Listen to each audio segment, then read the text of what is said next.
So just when I thought my pedal buying journey was over, I found myself needing just a hint of quality reverb on the only amplifier in a studio that doesn't have any. And in a previous video, you can see my review on the Marshall SV20H Studio Vintage Plexi 20 watt valve amp head.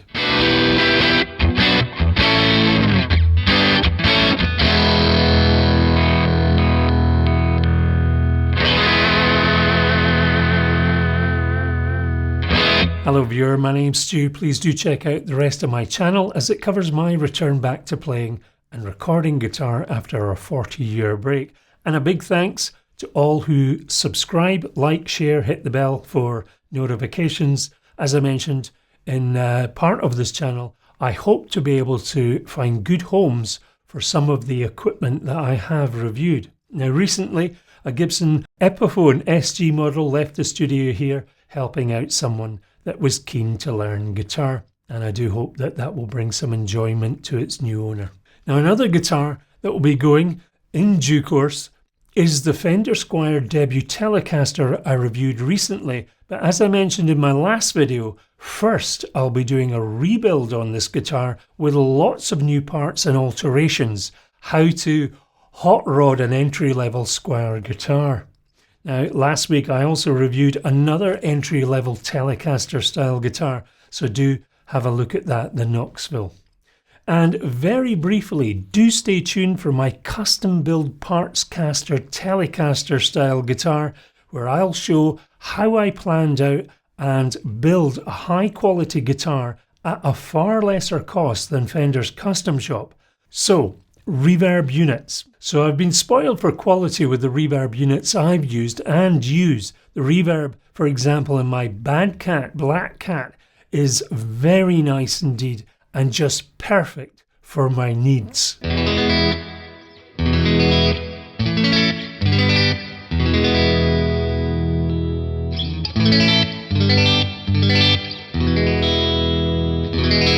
Previously, I also did a Fender Twin Reverb Tone Master, which again had fabulous reverb.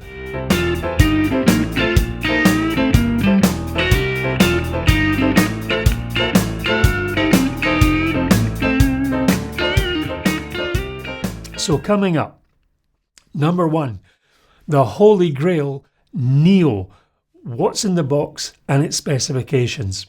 Number two, what it sounds like in use. Number three, points of interest. Number four, conclusion, final remarks. So, without further ado, number one. The doorbell rang and the little box was delivered, and inside we have the pedal, a 9-volt supply, although this will be powered on my pedal board, an instruction manual, warranty card, and a sticker. For those unaware, Electro-Harmonix was founded in 1968 by Mike Matthews, and while the company is an American outfit, I'm not quite sure where the pedals are manufactured at the present time. Now on the face of the pedal there is a 3-way toggle switch giving plate, hall and spring reverb effects, and on the right a control knob to dial in the amount of effect that you desire. A sturdy on-off foot switch with the accompanying LED light. The pedal is a true bypass, so in other words the pedal has nil effect on your guitar amplifier signal when switched off. Of course, you have the obligatory 1/4-inch jack in-out sockets and power supply socket. So number two, how does it sound? Well, I'm going to be using the Stratocaster with fat 60s pickups, and I'm on the neck pickup with a clean tone through the Marshall SV20H. And all I'm quickly demonstrating is the 3 effects, spring, hall and plate, from minimum to maximum effect with different strumming approaches so you can hear what's actually going on.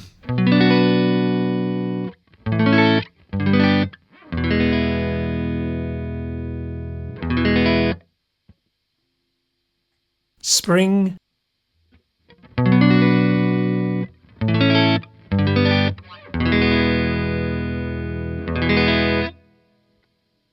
increasing effect,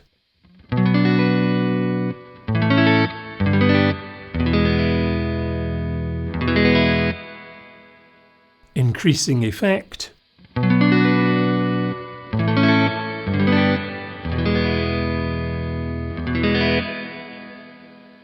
increasing effect,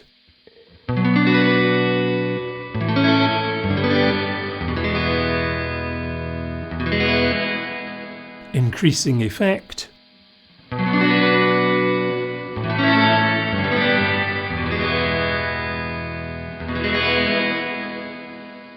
hall,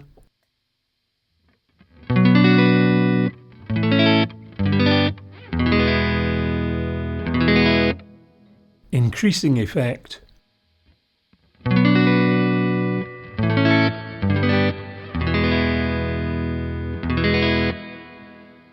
increasing effect,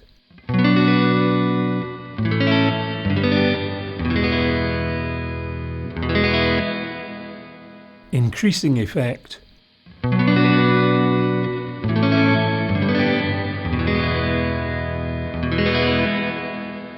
increasing effect,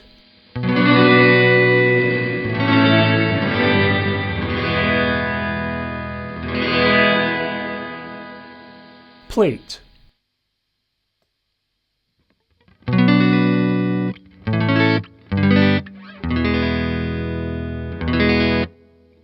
increasing effect,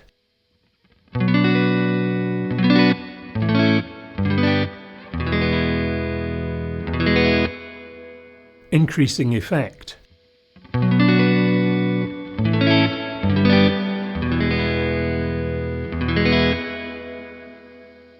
increasing effect,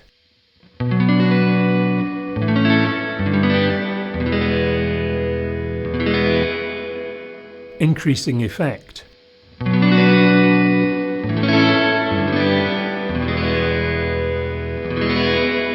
increasing effect,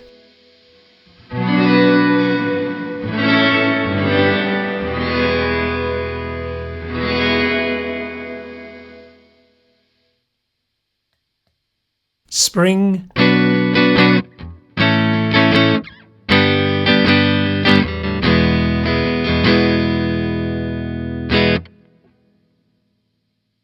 hall,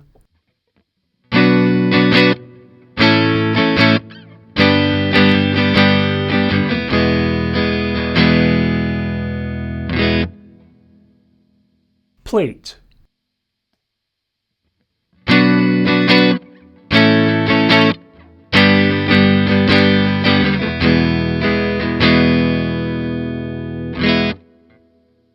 spring, increasing effect,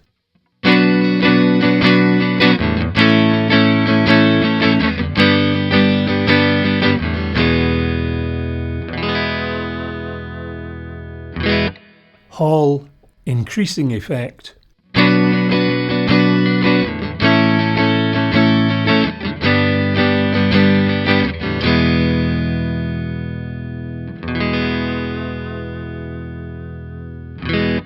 plate, increasing effect,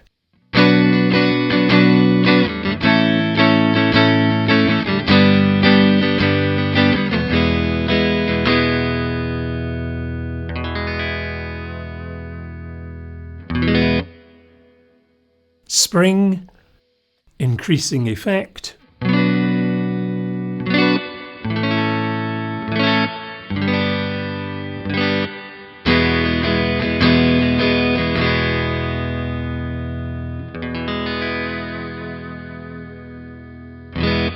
hall, increasing effect,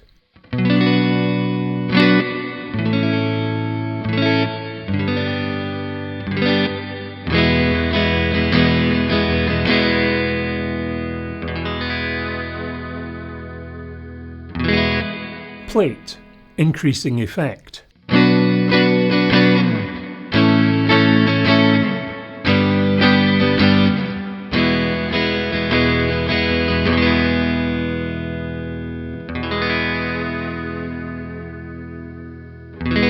So number 3, points of interest. As mentioned, I was looking for a simple reverb pedal that did not interfere with my Marshall SV20H amplifier tone or cause any volume spike or drop, something you need to watch out for with some of the pedals out there. Now, some folks prefer to use the in-out effects loop. If they have one on their amplifier, this can help modulation, delay and reverb pedals retain more clarity as opposed to going into the front of the amplifier.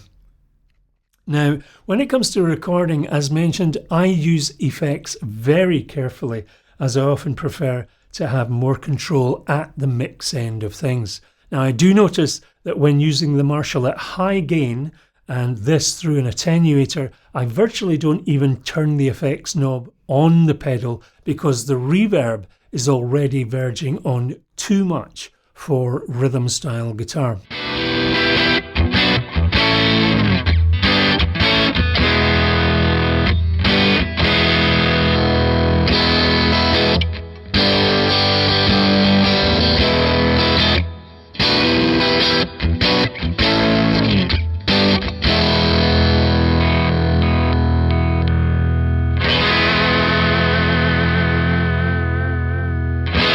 So number 4, conclusion, final thoughts. As always, no one paid me to mention any of the products shown, just my own opinions. The unit is well made, simple to use and produced by a reputable company known for quality pedals. You can certainly get cheaper pedals, but I dismissed one or two because of volume drop issues that some of them can have. Now, I don't have any need for multiple effect variations, so the simplicity of this pedal is fine for what I need when using an amplifier that does not have its own reverb channel. I don't have anything negative to say about the pedal. It's what I was looking for, something that can give me just a hint of reverb ambience, and it does that job very well. As you heard, it can of course do a bit more than that, and of course it will work well with other pedal effects. So I hope you've enjoyed this video and perhaps it's been helpful for some. As mentioned, I have some interesting videos coming up regarding an upgrade for the Fender Squier debut Telecaster that I reviewed, and a custom built Telecaster build project will be a series where I've sourced parts from different vendors and hope to rival my custom shop Fender guitars at a much lower price tag, and all done with some fairly basic tools.